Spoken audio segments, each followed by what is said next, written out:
Kalau kau diberi kunci untuk menyelamatkan satu desa, tapi kunci itu juga bisa menghancurkannya, kau pilih yang mana? Namanya Sari, 23 tahun. Janda sebelum sempat benar-benar jadi istri. Suaminya gugur di perbatasan, tubuhnya tak pernah pulang. Yang pulang cuma kabar dan selembar kain darah. Sejak itu Pak Lurah menggantungkan kunci lumbung di lehernya. Kau tak punya siapa-siapa, katanya. Justru itu kau paling kuat. Lumbung itu bukan sekadar padi. Itu napas desa. Anak-anak yang perutnya cekung. Ibu-ibu yang pura-pura kenyang. Kakek-kakek yang diam-diam batuk darah. Panen gagal. Hujan telat. Harga naik. Lelaki-lelaki pergi berperang, pulang tinggal nama, atau tak pulang sama sekali.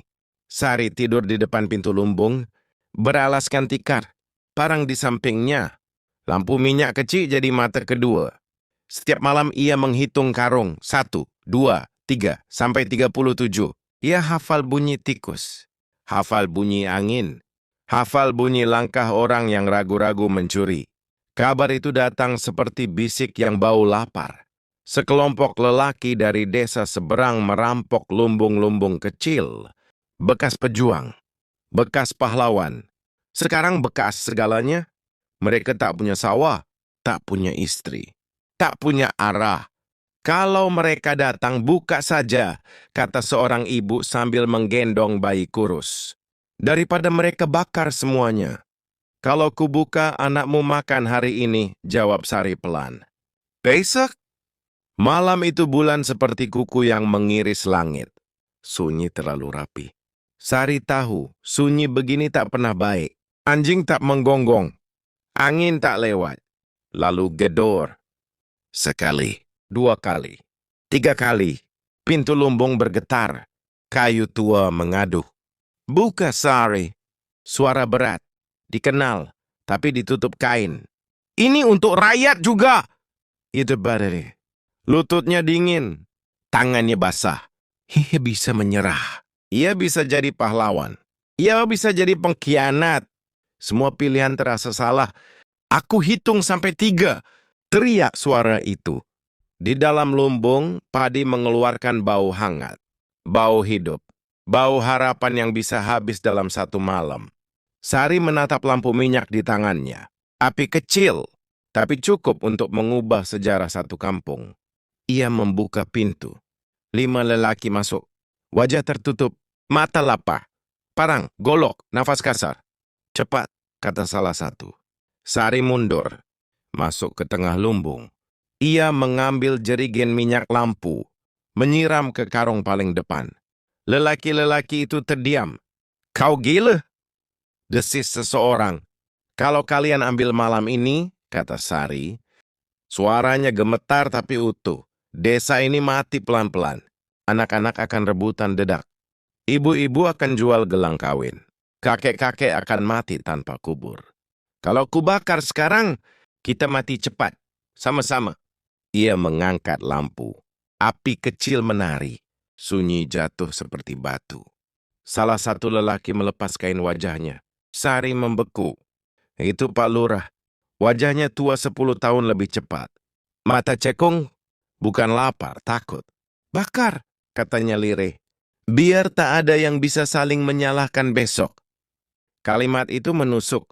Jadi selama ini ancaman itu dari dalam, dari orang yang menyerahkan kunci. Sari merasa dadanya retak. Kenapa? Pak Lurah menelan ludah. Besok tentara datang. Mereka akan ambil semua untuk logistik. Tak ada yang tersisa.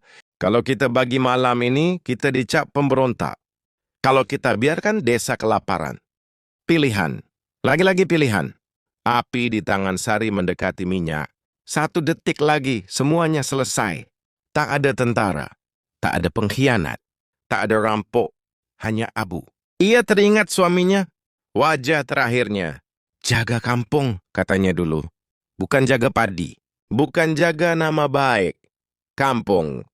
Orang-orangnya. Sari meniup api itu. Padam. Turunkan senjata, katanya. Kalau mau ambil, kita bagi. Semua rumah, sama rata. Malam ini juga, diam-diam. Dan kalau tentara tahu, tanya seseorang. Biar aku yang mengaku, jawabnya. Aku janda, tak ada yang akan terlalu peduli. Mereka bergerak, cepat, tanpa suara. Karung dipanggul, dibagi, pintu-pintu diketuk pelan. Padi diselipkan seperti rahasia. Anak-anak bangun dan mencium bau nasi pertama setelah berminggu-minggu. Ibu-ibu menangis tanpa suara. Menjelang subuh lumbung kosong. Benar-benar kosong. Tak ada api. Tak ada perampokan. Hanya kayu tua dan bau minyak yang tak jadi terbakar. Pagi datang bersama derap sepatu. Tentara masuk desa. Senapan. Teriak. Mereka menuju lumbung. Kosong! Siapa yang bertanggung jawab? Bentak seorang serdadu. Sari melangkah maju sebelum siapapun sempat berpikir. Saya, tamparan mendarat. Cepat. Panas. Dunia berputar. Di mana kau sembunyikan? Tak ada, jawabnya. Sudah saya bakar. Tentara memeriksa. Tak ada abu. Tak ada sisa. Semua kan tak percaya. Tapi juga tak bisa membuktikan. Sari dibawa, ditahan, desa diam. Tak ada yang bersuara. Karena semua perut mereka pagi itu kenyang. Malamnya Pak Lurah datang ke sel kecil tempat Sari ditahan. Membawa air. Matanya merah. Aku akan urus agar kau dilepas, katanya. Sari tersenyum tipis. Tak perlu. Kau pahlawan.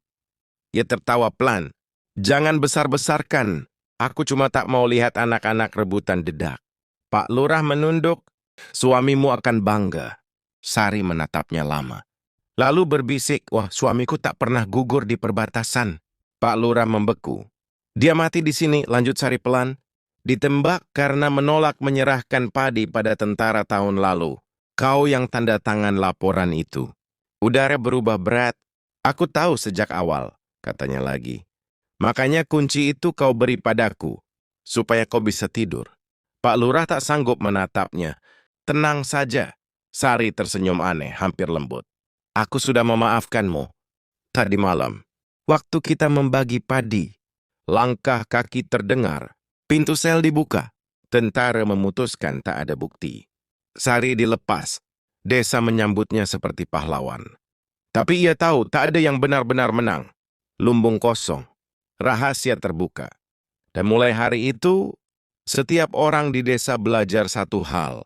Kadang yang paling berbahaya bukan musuh yang datang dari luar, melainkan rasa lapar dan rasa bersalah.